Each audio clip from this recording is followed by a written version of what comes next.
यहाँ के लोग सीधे साधे हैं।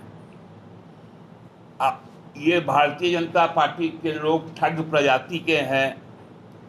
गो दीदी योजना का जब फॉर्म निकला है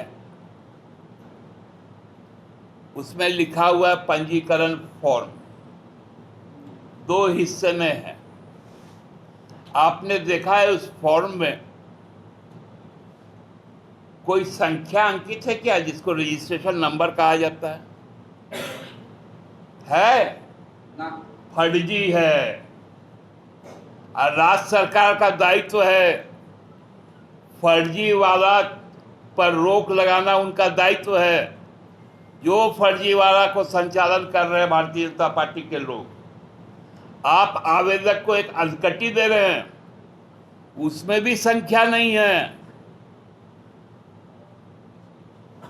तो ये फर्जीवाला जायज यदि है, यदि बाबूलाल जी बोलते हैं कि नहीं हम फर्जीवाला करेंगे, उन्होंने ट्वीट भी किया है कि मैं भरवाऊंगा, हम पे मुकदमा कीजिए, तो बाबूलाल जी ये भी स्वीकार कर ले कि इस पूरे फर्जीवाला का मास्टरमाइंड बाबूलाल मरांडी जी। गो दीदी योजना जब से भारतीय जनता पार्टी ने जनता के बीच में इस विधानसभा के पंचप्रण के रूप में जनता के बीच में घोषित किया है, तब से झारखंड मुक्ति मोर्चा, कांग्रेस और आरजेडी में छटपटाहट देखी जा रही है। आप सब लोगों ने भी गौर किया होगा। अपने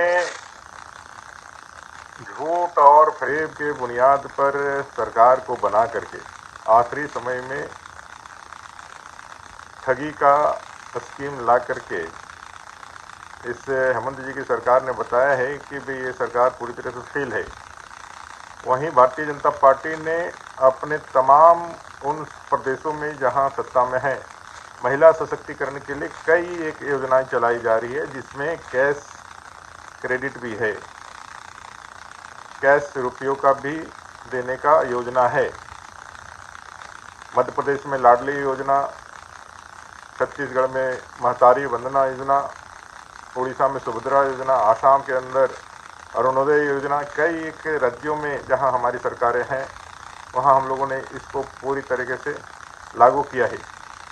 और जब भारतीय जनता पार्टी ने यह घोषणा करी कि भाई इस बार विधानसभा के चुनाव में जैसे ही हम सरकार में आएंगे, अपने माताओं बहनों के लिए 18 साल से ऊपर के माताओं बहनों के लिए 2100 रुपये प्रत्येक महीने के 11 तारीख को देंगे और पूरे 5 साल देंगे, तब से इनकी चिंताएं साफ दिख रही है। और अभी चंद दिनों के मेहमान मुख्यमंत्री जी अपने प्रशासनिक पदाधिकारियों को यह निर्देशित कर रहे हैं कि भाई ये कानून सम्मत कार्रवाई, जो कानून सम्मत, जो विधि सम्मत लोकतांत्रिक व्यवस्थाओं में जो संभव है उसको भारतीय जनता पार्टी जब कर रही है तो उसे गैर वैधानिक बताने का चेष्टा कर रही है। और उनके राज्य के कुछ अफसर भी उसमें हाँ से हाँ मिला रहे हैं।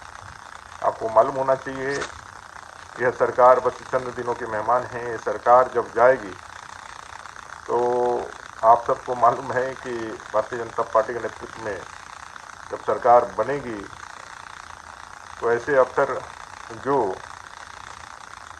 अवैधानिक कार्यों को करने के लिए और सत्ता के मुख्यमंत्री के करीब दिखने के लिए जो गैर वैधानिक ऑर्डर निकाल रहे हैं, दे रहे हैं, तो उन पर भी कार्रवाई सुनिश्चित होगी। जोहार माताओं बहनों, अपना फॉर्म नहीं भरा है तो ज़रूर भर दीजिए और इंतज़ार करिए, भारतीय जनता पार्टी की सरकार आएगी और प्रत्येक महीने की 11 तारीख को आपको एक किस्त मिलेगा।